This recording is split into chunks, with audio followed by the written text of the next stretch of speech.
Halo, Assalamualaikum warahmatullahi wabarakatuh. Bertemu kembali dengan saya, Ibu Suhaini, di mata kuliah Strategi Kebijakan Bisnis. Untuk pertemuan kita hari ini, kita akan membahas topik tentang kerangka kerja untuk analisis pesaing. Di pertemuan sebelumnya, Ibu sudah memberikan materi tentang analisis generik ya. Kemarin ada 3 analisis, yaitu diferensiasi, keunggulan biaya menyeluruh, dan juga fokus. Nah, untuk pertemuan kita hari ini pokok bahasannya yang akan kita bahas. Yang pertama adalah komponen-komponen analisis pesaing, kemudian menggabungkan keempat dari komponen-komponen dalam analisis bersaing, kemudian analisis pesaing dan ramalan industri, serta kebutuhan akan sistem intelijen pesaing. Nah, yang pertama kita lihat terlebih dahulu komponen-komponen analisis pesaing. Ini menjadi suatu hal yang penting ya, strategi pesaing bagi sebuah bisnis.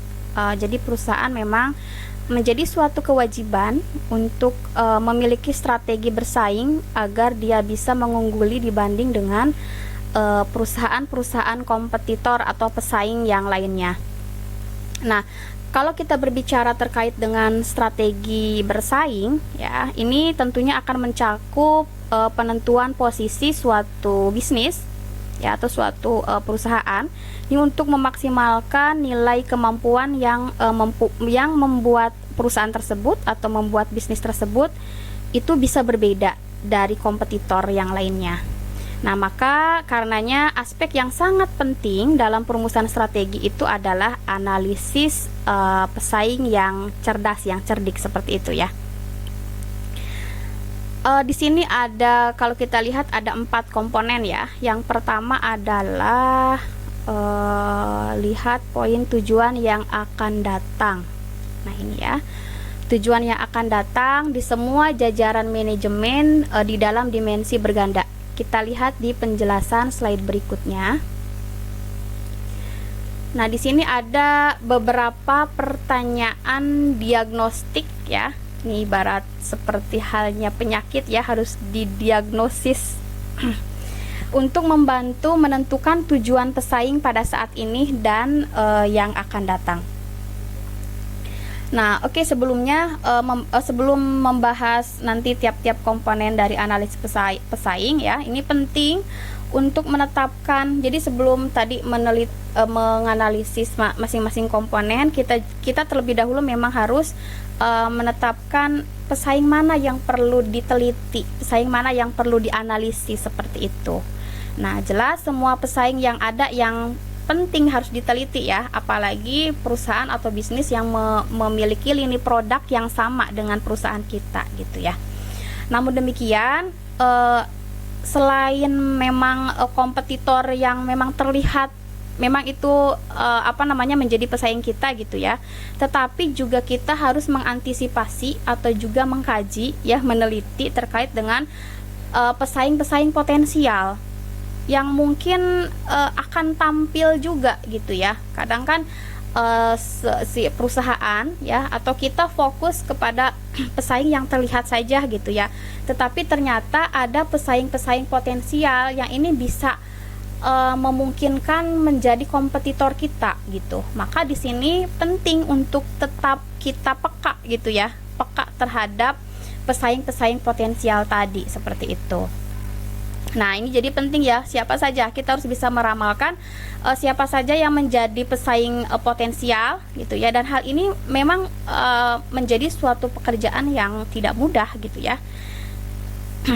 Nah, lalu siapa saja ketika kita berbicara pesaing potensial? Nah, yang pertama bisa perusahaan-perusahaan yang memang tidak berada dalam mungkin dalam lini produk yang sama gitu ya, tetapi dia bisa pada akhirnya dia bisa masuk gitu ya, bisa masuk menjadi pesaing kita juga. Atau misalkan gini sederhananya, pesaing lain dengan pasar yang berbeda gitu ya, misalkan dia di pasar yang lain gitu ya.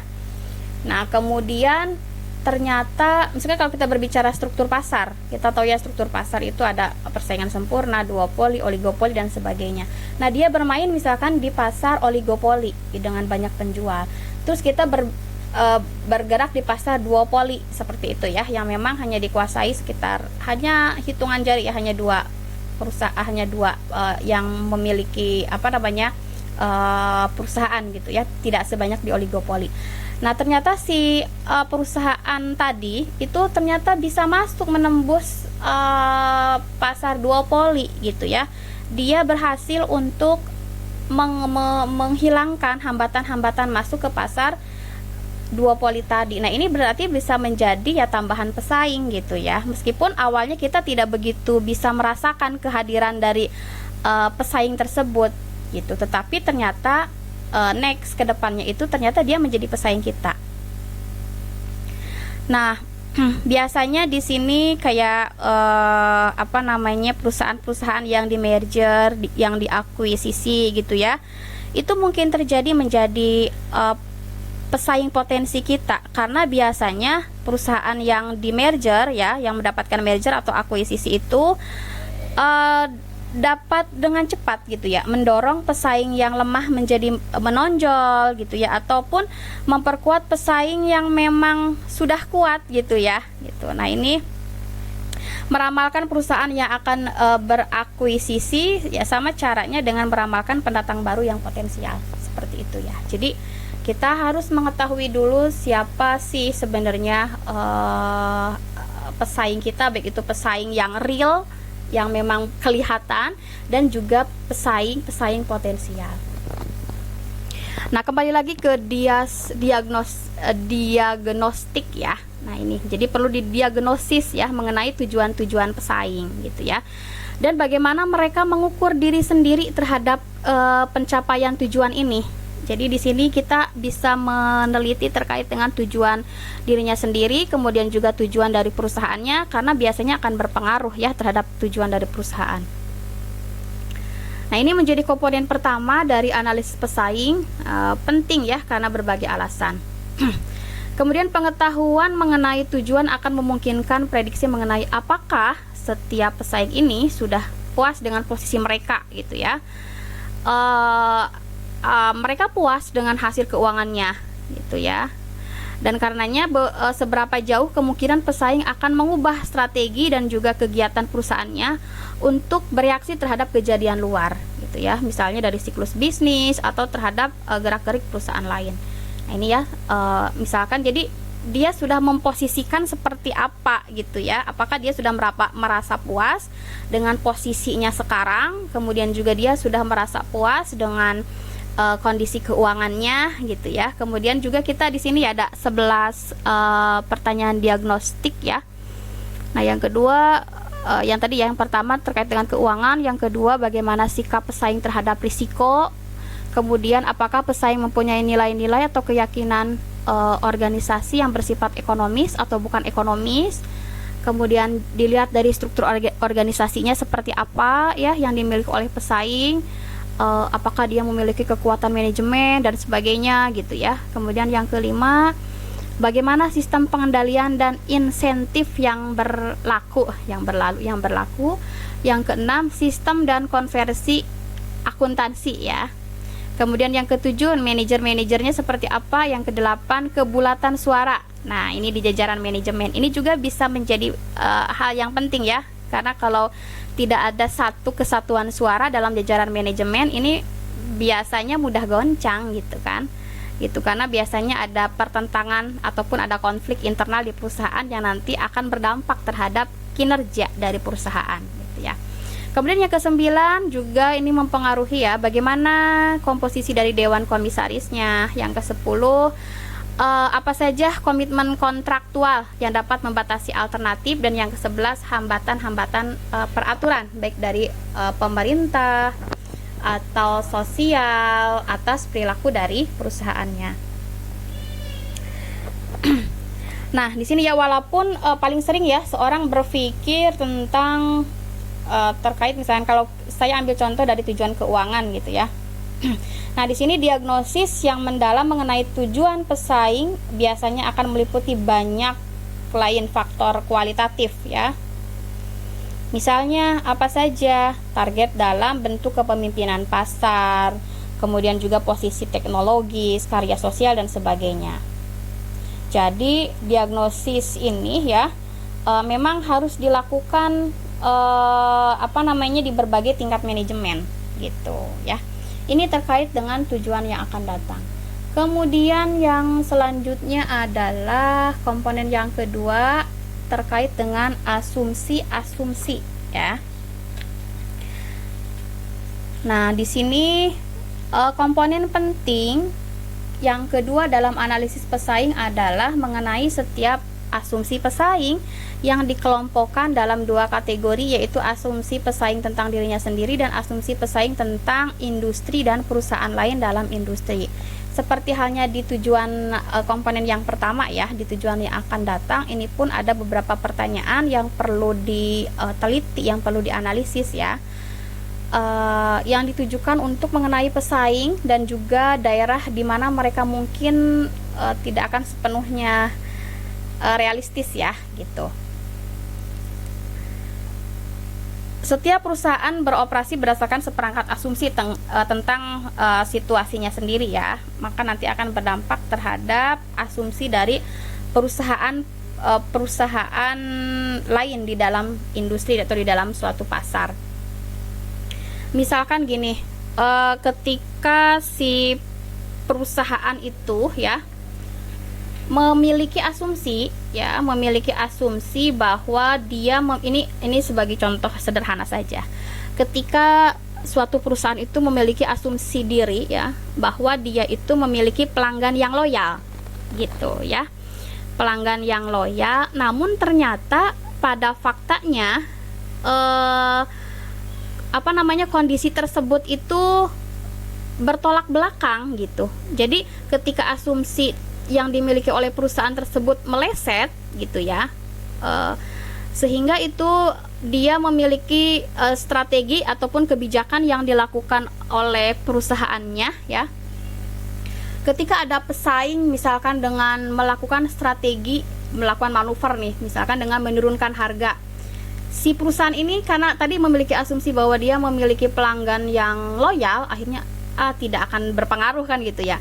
Meskipun pesaing menurunkan harga, sok aja gitu ya, karena nggak bakalan berpengaruh terhadap pangsa pasarnya gitu. Ternyata melesat gitu ya. Apa yang diasumsikan itu salah gitu ya. Pada akhirnya yang dia kira pelanggannya loyal, ternyata dia beralih ke produk-produk kompetitor. Nah, ini yang perlu diperhatikan gitu ya. Nah, mungkin dalam penjualan sebulan 2 bulan nggak begitu terlihat gitu ya, tetapi ketika sudah lumayan lama gitu, akhirnya menyadari bahwa kok terjadi penurunan yang signifikan nih penjualan, ada apa, why not gitu kan ya gitu. Maka akhirnya dia baru menyadari bahwa oh ternyata posisi pasarnya mulai digeser ya oleh kompetitor yang lain karena kesalahan asumsinya gitu ya. Ini ya yang disebut dengan asumsi. Nah, ini bisa nanti menjawab pertanyaan-pertanyaan yang yang dituliskan di PowerPoint kurang lebih. Itu untuk menganalisis dari asumsi-asumsi. Kemudian selanjutnya adalah komponen yang ketiga adalah strategi saat ini. Nah, ini ya. Komponen ketiga dari analisis pesaing adalah mengembangkan pernyataan mengenai strategi saat ini dari tiap-tiap pesaing. Strategi pesaing adalah kebijakan-kebijakan operasi kunci di setiap bidang fungsional dari bisnis dan bagaimana pesaing tersebut mencoba mengaitkan fungsi-fungsi tersebut. Nah, strategi ini dapat eksplisit ataupun implisit. Nah, bentuknya pun dapat berlainan gitu ya. Nah, ini menjadi nanti butuh yang disebut dengan intelijen gitu ya, seperti halnya butuh dalam bisnis juga yang disebut dengan intelijen gitu. Nanti dibahas di akhir ada intelijen. Kemudian komponen yang keempat adalah kemampuan. Nah, ini adalah kekuatan dan kelemahan akan menentukan kemampuan dalam memprakarsai atau bereaksi terhadap gerakan strategis dan dalam menanggapi ya peristiwa di lingkungan atau industri yang terjadi. Secara luas, kekuatan dan kelemahan dapat diperkirakan dengan meneliti pesaing berkenaan dengan kelima kekuatan pesaing. Nanti dibahas di pertemuan berikutnya, sebelumnya. Dibahas di pertemuan sebelumnya. Kemudian yang bagan 32 ya, ini memberikan kerangka kerja yang ringkas. Bagan 32 ini ya, ini kurang lebih kerangka kerjanya yang perlu diperhatikan bagi perusahaan ya untuk meneliti perusahaan-perusahaan kompetitornya. Bagaimana produknya, kemudian penyaluran atau distribusinya seperti apa, pemasaran dan penjualannya kayak gimana, operasinya seperti apa, apakah melakukan riset dan rekayasa, kemudian biaya keseluruhannya seperti apa, kekuatan keuangannya kayak gimana gitu kan ya, arus kasnya, kemudian juga apakah dia melakukan pinjaman ke pihak ketiga misalkan perbankan, kemudian juga kondisi organisasi. Nah di sini ya tataran posisi-posisi manajemennya kayak gimana, apakah memiliki visi misi organisasi, apakah misalkan dia memiliki keloyalan dari para pekerja atau karyawannya gitu ya, lalu insentif apa yang diberikan agar mereka loyal, atau reward apa gitu yang membuat akhirnya perusahaan tersebut besar hingga menjadi apa ya, leading market gitu ya. Dan selanjutnya juga kemampuan manajerial umum. Nah ini mutu kepemimpinan para manajernya ya, selain tadi misalkan dari SDM juga kemapanan kompetensi dari para pemimpinnya gitu ya. Kemudian portofolio perusahaan. Nah ini kemampuan perusahaan ya untuk mendukung perubahan yang terencana dalam semua unit dan yang lainnya. Nah ini kalau kita mau mengkaji tentang kerangka kerja perusahaan, paling tidak poin-poin ini harus bisa diulas ya, harus bisa diteliti gitu ya, agar kita bisa nanti pada akhirnya mungkin kalian akan bertanya, lalu buat apa sih Bu membuat kerangka kerja ini gitu. Paling tidak kita akhirnya bisa mengetahui gitu ya, posisi kita tuh ada di mana, dan kita bisa mengetahui profil dari kompetitor kita tuh kayak gimana gitu. Nah yang pada akhirnya ketika kita sudah mengetahui profil kompetitor ya, baik dari kompetitor yang tadi yang saya sampaikan di awal, yang memang nyata real gitu ya, kelihatan bersaingnya gitu kan ya, dan yang kompetitor yang potensial gitu, kita akhirnya bisa mengukur diri, ini posisi perusahaan saya itu ada di sini dibandingkan dengan perusahaan-perusahaan pesaing, sehingga ketika mau mengeluarkan strategi kebijakan bisnis itu bisa tepat, itu bisa sesuai gitu ya. Jangan sampai pada akhirnya salah mengambil kebijakan-kebijakan yang pada akhirnya malah menimbulkan kerugian bagi perusahaan, apakah itu kerugian finansial ataupun kerugian-kerugian yang lainnya. Maka di sini penting. Nah, kemudian selanjutnya juga ada pertanyaan sintesis. Nah, ini ya, ini juga bisa membantu untuk mengukur ya, mulai dari kemampuan inti, kemudian juga bagaimana kemampuan untuk tumbuh, kemampuan cepat tanggap ya. Misalkan di sini kemampuan cepat tanggap, kita melihat bagaimana kapasitas pesaing dalam menanggapi strategi dari perusahaan yang lain gitu ya.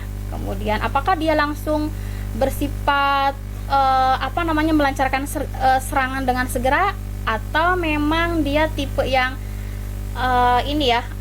bertahan dulu gitu, nanti dilihat dulu gitu ya sejauh mana, nanti baru melakukan action gitu ya. Kemudian juga kemampuan menyesuaikan diri dengan perubahan. Nah ini nanti bisa dilihat, kalian baca sendiri poin-poin pertanyaan dari pertanyaan sintesis ini. Ini sangat penting sekali ya untuk mengetahui kemampuan ya, berupa kekuatan yang dimiliki oleh perusahaan dan kelemahan apa saja gitu. Nah, dan yang terakhir adalah daya tahan ya. Jadi ada pertanyaan sintetis itu ada 5 poin ya. Kemudian selanjutnya adalah menggabungkan keempat komponen bersama-sama, profil tanggapan pesaing. Nah, tadi ya, berarti mulai dari tujuan yang akan datang, asumsi-asumsi yang dimiliki, kemudian juga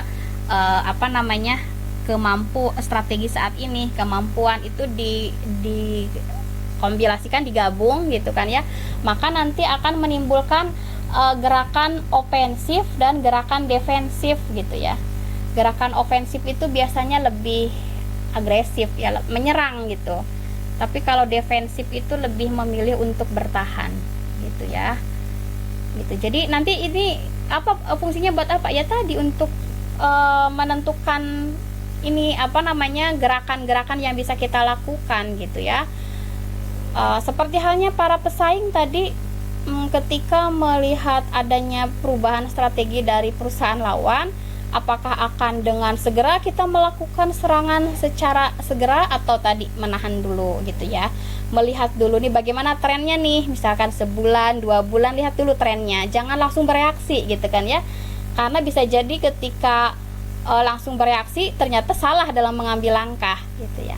Ini nggak jauh lah seperti halnya orang per orang ya, individu ketika memiliki masalah ya, atau kita sedang bersaing nih dengan yang lain gitu ya, kan responnya tuh macam-macam ya. Ada yang langsung bereaksi ya, emosi misalkan gitu kan, tidak bisa berpikir dingin dulu, tidak bisa berpikir dengan bijak, kepala dingin ya, langsung bereaksi, langsung melawan gitu ya.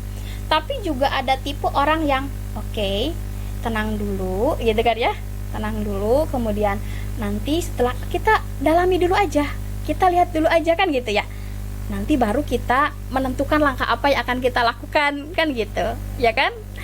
Mungkin ya entah kalian masuk ke yang mana, apakah yang ofensif atau yang defensif ya, ketika ada serangan ya terhadap kita, apakah berupa masalah ataupun hal-hal yang lainnya, sehingga menuntut kita untuk bereaksi, menentukan gerakan yang akan kita lakukan gitu ya. Nah ini ya sama di dunia bisnis pun seperti itu gitu ya gitu. Nah tentu kalau di perusahaan karena memang harus menyatukan berbagai kepala ya, menyatukan berbagai kepala kepemimpinan, misalkan ada di bagian manajer ini, manajer dan sebagainya gitu ya. Berarti kan harus ada kebulatan tekad gitu, kebulatan tekad, kebulatan suara gitu ya. Lalu nanti apa strategi yang akan dikeluarkan gitu dari tataran manajer misalkan atau para pemimpin perusahaan gitu. Ini ya, menggabungkan. Ini sumbernya tadi dengan menggabungkan keempat komponen-komponen tadi ya, untuk membentuk profil gitu ya. Nah kemudian selanjutnya adalah memilih medan perang. Ini kayak ini ya, sedang berperang di medan jihad ya, medan perang ya. Memang salah satunya ya tadi saya katakan ya, seperti halnya berperang kan, cuman yang dilakukan di sini adalah ya perangnya adalah rebut-rebutan pasar, kemudian rebut-rebutan konsumen dan sebagainya gitu. Maka bersaingnya bisa misalkan kalau di pertemuan sebelumnya kan ada yang dengan menggunakan keunggulannya adalah biaya rendah, sehingga kalau cost rendah maka nanti harga jualnya juga rendah, atau diferensiasi yang artinya dia membidik pasar yang memang meskipun harga tinggi itu nggak begitu masalah gitu ya. Biasanya itu terhadap pasar yang khusus, yang sudah tahu kualitas, yang care terhadap mutu, kesehatan dan sebagainya gitu. Itu di model diferensiasi. Atau fokus ya, yang menggabungkan keduanya, kemudian kita memfokuskan dipilih yang mana, apakah mix dari keduanya atau seperti apa gitu. Nah, di sini dikatakan bahwa medan perang ini adalah segmen pasar atau dimensi strategi di mana pesaing paling tidak siap, kurang antusias, atau merasa paling tidak nyaman untuk bersaing. Ya. Medan perang terbaik dapat berupa persaingan dalam hal biaya, persaingan yang terpusat pada satu lini produk yang bermutu tinggi, berarti lebih kepada kualitas, baik itu kualitasnya tinggi ataupun rendah, dan bidang-bidang yang lainnya. Ya. Nah, misalkan di sini yang persaingan dalam hal biaya, nanti kan endingnya pasti ke harga jual gitu ya. Misalkan tadi bersaing dengan perusahaan-perusahaan yang berbiaya rendah gitu kan, low cost gitu, maka nanti biasanya harga jualnya itu rendah gitu. Nah ini tetapi dari segi mutu misalkan biasa-biasa saja. Ataupun misalkan yang jenis produknya berkualitas tinggi dengan harganya juga cukup tinggi gitu ya, misalnya itu didiferensiasi misalkan. Itu jadi memilih medan perangnya mau di mana gitu ya. Kemudian selanjutnya adalah analisis pesaing dan ramalan industri. Nah, ada beberapa pertanyaan nih mengenai kemungkinan gerakan serta kemampuan dalam menanggapi perubahan dari tiap-tiap pesaing gitu ya. Apakah implikasi interaksi kemungkinan gerakan pesaing yang telah diketahui, apakah strategi perusahaan menuju ke arah yang sama dan ada kemungkinan untuk saling berbenturan gitu ya. Misalkan awalnya kita bermain di jenis produk dengan low cost gitu ya.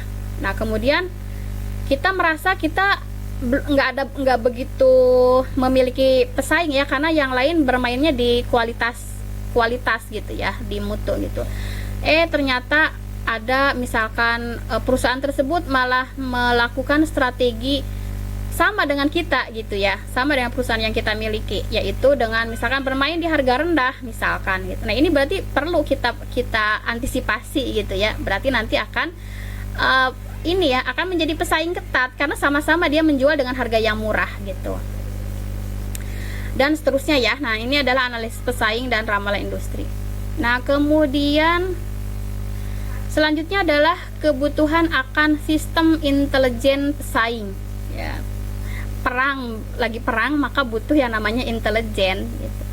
Nah, kan ini menjawab pertanyaan kita ya di slide-slide sebelumnya. Kan mungkin kalian akan bertanya seperti ini, lalu Bu, ini informasinya diperoleh dari mana agar kita bisa mengetahui seperti apa sih kekuatan kelemahan dari kompetitor kita? Kan gitu mungkin ya pertanyaannya. Misalkan tadi Ibu katakan dari segi keuangan, dari segi dari segi para pemimpinnya, manajerialnya, organisasinya dan sebagainya.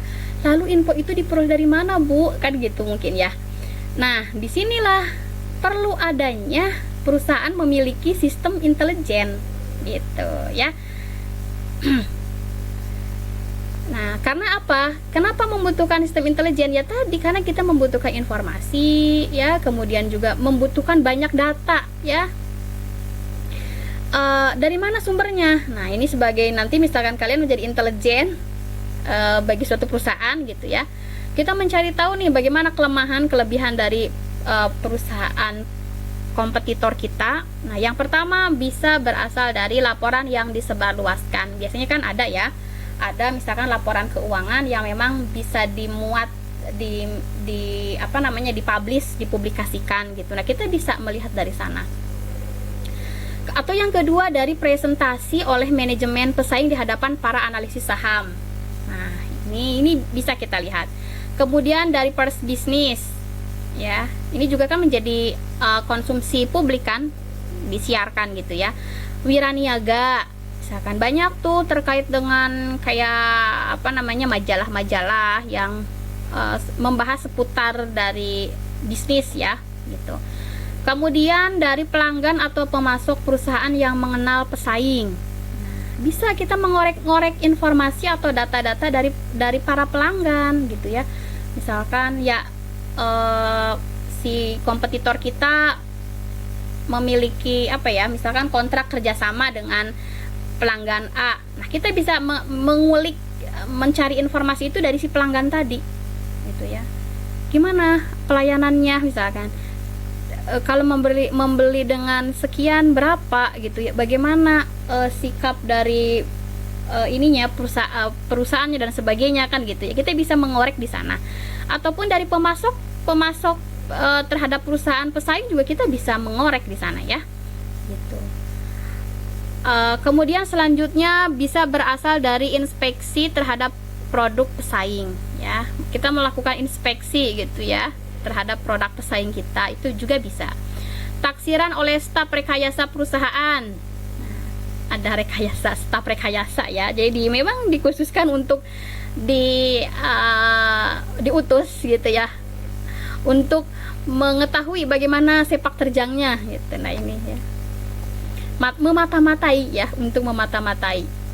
Kemudian juga bisa bersumber dari pengetahuan yang dikumpulkan dari para manajer atau personel lain yang mengundurkan diri dari perusahaan pesaing. Ya, misalkan ya ada manajer yang mundur dari perusahaan pesaing, kemudian dia masuk ke perusahaan kita, kan itu bisa menjadi sumber data ya, karena biasanya manajer kan tahu ya bagaimana kondisi dari perusahaan sebelumnya. Nah, ini kurang lebih sumber informasi untuk mengumpulkan data itu bisa diperoleh dari sumber-sumber tersebut. Ini yang disebut dengan sistem intelijen pesaing. Mengumpulkan data, nah ini ya, apa sumber tersebut untuk apa? Di sini mengumpulkan data untuk analisis pesaing yang canggih, yang cerdik, yang cerdas gitu ya, menuntut lebih daripada sekedar kerja keras. Agar efektif diperlukan mekanisme yang terorganisasi yang disebut dengan sistem intelijen pesaing untuk memastikan bahwa proses ini efisien. Nah, jadi kan tidak hanya kerja keras ya, tetapi juga kerja cerdas ya, seperti itu. Jadi ketika mengeluarkan nanti strategi kebijakan dari perusahaan, paling tidak sudah by data ya, berdasarkan data gitu. Kemudian fungsi-fungsi intelijen dapat dilihat pada bagan 3-4. Di sini kalian bisa baca fungsi-fungsi sistem intelijen ya. Nah, tuh kan di sini ada mengumpulkan data lapangan, wiraniaga, staf rancang bangun, saluran distribusi, pemasok, supplier, biro iklan, karyawan yang direkrut dari pesaing, kemudian pertemuan profesional, serikat dagang, biro riset, rekayasa, kemudian juga dan yang sebagainya. Mengumpulkan data yang diterbitkan dari artikel, kemudian juga surat kabar, dokumen pemerintah, pidato yang disampaikan oleh pihak manajemen, laporan baik itu kepada pemerintah, catatan paten, kemudian catatan pengadilan dan sebagainya. Ini banyak ya, nanti silahkan kalian baca saja fungsi-fungsi dari sistem intelijen pesaing. Oke, mungkin sampai sini dulu ya bahasan terkait dengan kerangka kerja untuk analisis pesaing. Terima kasih. Assalamualaikum warahmatullahi wabarakatuh.